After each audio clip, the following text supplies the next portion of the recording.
The parallel figures that are often cited just aren't that impressive to historians. For example, the closest parallel figure to Jesus who existed before Jesus is a guy named Asclepius.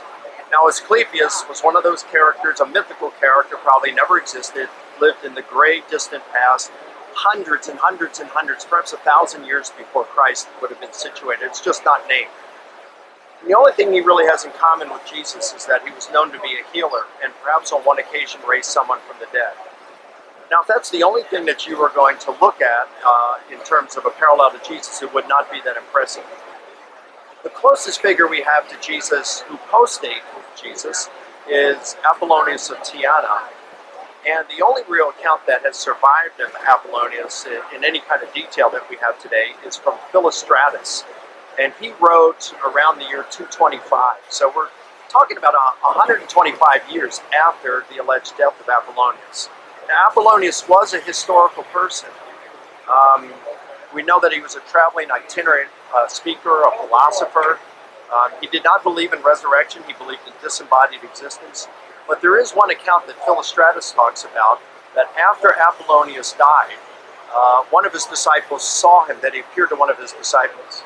Of course, we won't talk about the differences there, that the appearance occurred in a dream while others were present and they didn't see him. And we don't know if this was a week after Apollonius' death or a month or a year or 100 years later. All we know is that it said that Apollonius appeared to him in a dream to this one person. Well, that's not very impressive. So in order to get these parallels to look impressive, they have to make a composite figure by bringing in many others. So you got to take a Dionysus, who is said to have created wine, made wine, and who had a divine paternity.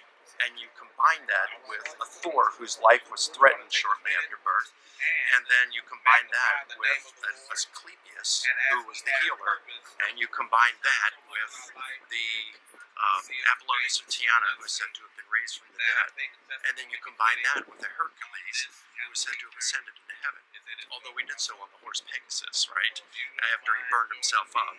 So we won't talk about those differences right there, but you got to combine all those together to get one Jesus, and it's not very impressive.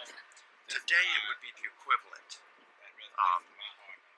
of taking, say, an Abraham Lincoln, and Abraham Lincoln, who was a tall, lanky Illinois senator who became president and served 2 terms, and you combine that with a JFK, who was a president who graduated from Harvard, and you combine that with the fictitious character from, I forgot his name, but from the television series 24, who was the first black U.S. president, David Palmer. And you combine those 3 to get Barack Obama, the first black U.S. president, who was a tall, lanky Illinois senator who served 2 terms as president, and who graduated from Harvard.